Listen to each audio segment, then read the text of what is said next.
I know it's overkill, okay? By this point, it is overkill that, the Eagles, the trade deadline, and, even getting Kevin Byard at this point, and it looks like Howie Roseman is not even close to finish yet. Check this out. Because I've seen enough horror movies to know any weirdo wearing a mask is never friendly.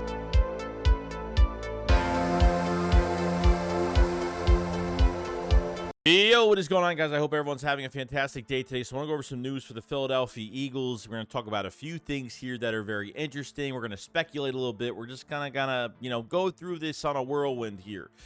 News did come out on Howie Roseman from Diana Russini once again. Okay, and I think Diana Russini is very logic now, and she works for The Athletic. She was on a podcast.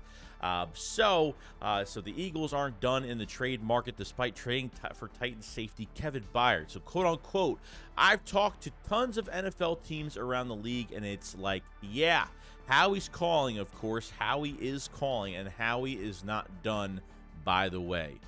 Diana Russini, she put out the news that the Eagles were going after a top-tier safety. We were speculating it was Kevin Byard or Budda Baker or Justin Simmons or somebody, and she was right. And got to take this, not even with a grain of salt. I mean, this is pretty...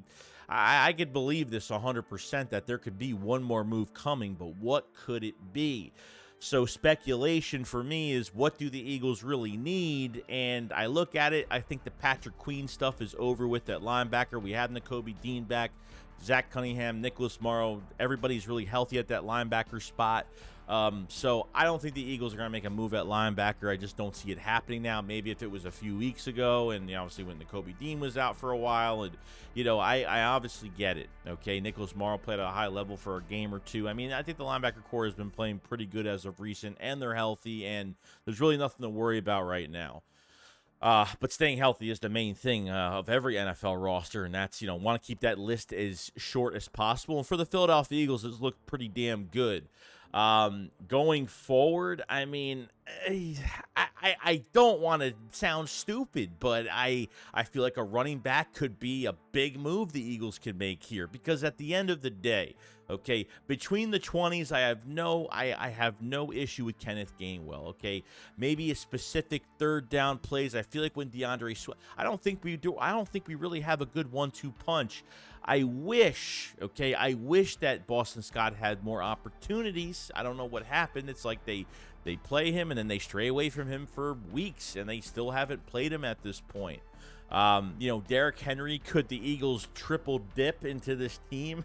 I mean, that sounds horrible to say it in that faction, but it's the truth. I mean, you go get A.J. Brown, you get Kevin Byard, and now, like, is there a possibility that King Henry could be moved to the Philadelphia Eagles? I mean, it sounds really stupid, but it might not. I mean, it might, people in the comment section are going to be like, dude, seriously, like, this isn't realistic. And when it comes to Howie Roseman, people need to realize that anything could happen at any given moment. And Derrick Henry is 29 years old, going to hit 30 really soon. I mean, they are in, the Titans are going to be hitting the rebuild button at this point. I mean, they're starting Will Levis this week. I mean, they really don't have anybody at quarterback right now. They don't have an offensive line, and you're giving a 29-year-old back and really trying to put emphasis on giving him 20-plus carries a game at his age and running him down till he's, can't even run the ball in his career anymore.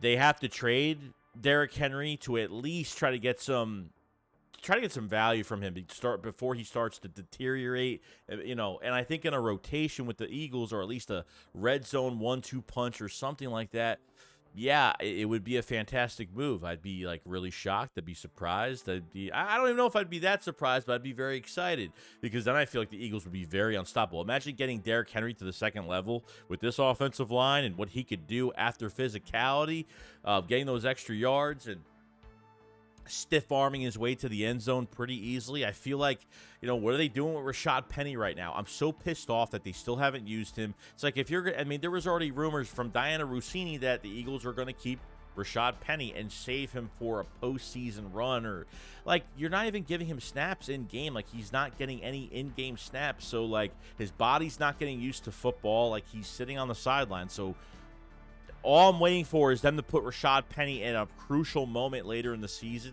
and he's going to fumble the ball, or he's going to get hurt, or something stupid is going to happen. And I really hope that doesn't happen. Realistically, I don't think it's Derrick Henry. Realistically, if you're going after a running back, I think it's going to be Leonard Fournette. I have that feeling that Leonard Fournette is going to be a Philadelphia Eagle. I could be wrong, but Leonard Fournette is a free agent. You don't have to give up draft capital. He's not on the roster right now. He visited the Bills at their facility. He came out, and nothing has happened ever since then. He did not sign, so maybe just had no interest in what was going on over there. Obviously, the Philadelphia Eagles, with their record, what they've done the past couple seasons, they've been in the playoffs the past 3 years and a Super Bowl, so really at the end of the day, this team is very attractive for a lot of free agents. Okay, that's just the truth. And if Leonard Fournette is that piece that they need as a rotational, maybe a 1-2 punch, a red zone threat, something like that, I have no issue with Leonard Fournette. I think so you don't have to give up, it's going to be a cheap deal, and you don't have to give up too many resources and draft capital. And because with Derrick Henry, you got to figure out his money, and I haven't checked his statistics in a while. I haven't really checked the over the caps, the cap issue with him, or whatever the case may be with it. With the remaining years on his contract, I think he has like 1 to 2 years left. I could be wrong. But I think Leonard Fournette would be the perfect fit here for the Eagles in the backfield. And I feel like they're looking to upgrade. If they're not playing Rashad Penny right now, then they're waiting in the wings to get somebody else to get rid of Rashad Penny later on. Or maybe they're trying to trade him. Maybe Rashad Penny is trade bait at this point. I mean, it could be. I don't know. So, since the Eagles got a safety, the back end looks good. The Eagles signed Julio Jones after Quez Watkins is on IR right now still, and you get Quez Watkins back later on, which is good, but the Eagles had to make a move there, and I think Julio Jones is going to have a lot more opportunity this week, get acclimated to the offense a lot more, because he had one snap during the Miami Dolphins game. I totally get that, but I honestly think it's Leonard Fournette. I do. What other positions they can go for as of right now? I mean, big move wise, I think that's it. I think it's either, and Leonard Fournette's not a big move, but it's a solid move for a piece that could, because really a lot of backs could run behind this line. I mean, like I said, Gainwell's a good player. I just don't think he's the number 2 punch behind Swift. The more I see it, I feel like the more that Gainwell plays, the more that there's barely any juice in this offense. I feel like when Swift's in, it really, because Swift just brings so much more to the table, and he's just got the best skill set when it comes to putting him in the passing game and his run style. And 9 out of 10 times, he's making guys miss an open space if he is the check down, or he is, as a wideout going for a pass to get some yards here and there in open space. And he's almost automatic at this point. So to take less stress off of Swift a little bit to keep him healthy all year, and he's having a very healthy year, which is great. Thank God. Knock on wood. Don't want to curse anything going into that. But to add another running back like Leonard Fournette, yeah, it's a very intriguing option for me to go get him, and with his physicality and how many yards he can get after hitting somebody, and running between the tackles pretty well, and what this offensive line could do with him. Is absolutely insane. I know the Eagles have the brotherly shove, but we need to do, from the 20-yard line to the end zone is really what I'm worried about. The dialed plays that we've been doing with BrianJohnson, it just hasn't worked out, and the Eagles are still not a great team in the red zone right now, and really need to get that together, because you want to score touchdowns, you don't want to result to field goals all the time. And I figured in that Miami game, if we resulted to a field goal, I didn't think we were going to win that game, but obviously with the defense playing the way it did, Sean Desai made some great adjustments. And the offense, had its hiccups barely, but there's always things you could fix. You got to take the good with the bad in every game. Can't say no, every game is perfect just because they win, because I don't think the Eagles offense has run on all 4 cylinders perfectly this season, but it doesn't mean that, it's not fixable. It doesn't mean that they can't fix that. The red zone is probably the number one thing that I would fix, like right now. And Rashad Penny sitting on the sideline does not help him get playing time later on. I don't trust Rashad Penny. The longer he sits out, the more I don't trust them putting him in later in the season and being, I don't know. They're saving his body. They're resting him. Is something going on behind the scenes? Is he trade bait? I have no idea. but it should be really interesting. Howie might have some tricks up his sleeve for some trades. Maybe we're selling a couple players, you never know what could happen, to get some draft capital back, but, we'll see what happens there.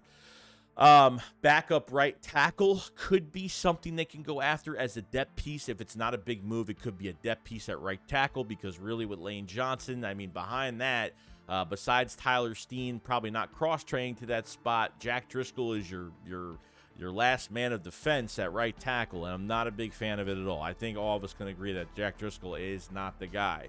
Cam Jurgens is eligible to come back next week, but it doesn't solve what our right tackle issue is going to be. Lane Johnson's going to retire in 2 to 3 years. Obviously you have drafts coming up and all that stuff, and they like drafting, in the trenches in the first three rounds. So I get it. So we could be waiting till next year to get a move at that position. But at the same time, I think, you can get a nice depth piece. You could prize somebody off maybe a practice squad. Or I don't know. Maybe there's something. Maybe there's something on a roster you could trade for. Maybe a guy that that could solidify that right tackle spot, and kind of anything Jeff Stoutland does, I do agree with. Jack Driscoll is just not enough for me. So really, it's cornerback. It's not cornerback. They have too many. I think it's literally running back, right tackle. That's really the only two positions I can think of right now. It's not linebacker. I don't think they're touching it. So I know I've been kind of reminiscing on this for so long. So, Derrick Henry, Leonard Fournette. I think Leonard Fournette might be the secret signing going into, I'm just trying to wonder. I'm trying to pick through the coaches' brains right now with BrianJohnson, Nick Sirianni, and Howie Roseman, do they not think that something's wrong with red zone right now? What are they missing from red zone? Do they know the missing piece? Why are they not using Rashad Penny? I would like to ask these questions at these press conferences. I don't know if we've gotten really too many answers of it, but they need to start asking what's going on with those two guys. So that's what I kind of figure of maybe, but it says that they're calling teams. So that's what, Leonard Fournette's a free agent. They're calling teams right now. So I don't know what they could be after. And we'll be speculating all week because of this. They have one more week left, and that's really it. By the end of next week, the trade deadline is over with, and the Eagles can't make any more moves. So we'll see what happens. But it seems like Howie is not giving up right now, and we're gonna see what happens next. Now, I want to go through, obviously, Kevin Byard had some things to say the other day, even during his interview. We know that Kevin Byard and Reed Blankenship went to the same college, Middle Tennessee, which is kind of awesome. So when Kevin Byard got drafted, Reed Blankenship took over as starting safety at Middle Tennessee, which was great. Byard did actually talk about, and I like that because now they have, some chemistry together, which is great. They actually worked out this past offseason. So apparently what Byard said, Reed Blankenship actually has a home in Tennessee, as well as Byard does as well, where that's when they go home, and they have one of their homes is there. So they both are in the same area, apparently, back in Tennessee. And, that's a great thing. That's a great thing. I totally forgot about this. Number two of this whole situation is Reed Blankenship was a full participant at practice, and he is healthy for this week. The rib injury, that obviously Lazard during the Jets game got fined, I think $16,000 for the hit on Reed Blankenship, and kind of had to catch wind, and he looked pretty awful in that game just because just the injury in general. But I think this is going to be a really good tandem. I'm really excited about it, and can't wait for Byard to show up and see what the back end is going to look like. I already watched Terrell Edmunds' interview with the Titans. He looked like he didn't even want to be there. He went from a winner to a losing team, and that's got to be a shitty feeling. That's just me, though. But so I really like that there's a tandem here at safety where Reed always plays at a high level, but Byard and Reed at the same time. Man, and these guys know each other really well. Really, Byard, I think, knows the only player he knows really well, closest to, is definitely Reed Blankenship. So, like the tandem a lot, and we'll see how it goes. But I'm excited for these two to play next to each other and see how this thing really folds out. So, adding more to Sean Desai's defense, it's always a great thing. Lastly, Micah Parsons. Now, I don't here's this day and age now with football and sports, a lot of these players have their own podcast now. Sometimes it hurts them, sometimes they're professional, sometimes they get a little out of whack. Like, you know, when you talk about different things, you're talking about the league or like you're talking about random things, like kind of like New Heights with the Kelsey brothers. Like, they don't just talk about their games, they talk about a lot of other things. But Micah Parsons needs to, like, I don't know if he wants to be a Philadelphia Eagle or what. Like, he talked about, you know, the Philadelphia Eagles are the best team with no weaknesses, you know, talks about every player. And, I mean, you're a divisional rival player on another team that's fighting for the division, and you're giving all of these compliments to the Eagles, and it's not a troll job. Like, he's legit trying to, like, be a podcast professional, but as a player, you got to have your limits here. It's just, he's making himself look really stupid. And I think the second part of this is, like, then he talks about, oh, the 49ers and the Cowboys are very close, you know, they're on the same level or some shit like that. I'm just like, dude, like, they just beat you in the playoffs last year. You just got beat by them again. They dropped over 40 points on you at this point. You know, like, I just don't get the whole podcast thing with some of these guys. Like, I feel like Micah's made himself look stupid. Like, even when we drafted Jalen Carter and how he reacted to it, and he's going to the Eagles, and he's looking like an idiot on television. Like, just stupid shit that he does. I mean, it's not our problem. I mean, let me tell you something. If I ever caught Jason Kelsey or Jalen Hurts say, "Oh, the Cowboys have no weaknesses and they're a fantastic," you know, I mean, if he like came out on a podcast and like really talked about them so much and said some great, you know what I mean, like it bothers me a little bit because it's in season. It bothers me, you know. If it was the off season, I could let it go a little bit, but when it's in season and everybody's focused, like, this man is just like. I mean, it doesn't hurt us at all by saying things like that, because that's just what he does. But at the same time, it's just, you got to focus on your own season, man, and get your head right, because, like, doing this and complimenting it's not like a different team outside the division. You're talking about the Eagles, man, top of the NFC East, top of the NFC right now. And, you know, you have a game in a couple weeks, and I'm actually interested to see what he says before the Eagles-Cowboys game week 9, and even after that game.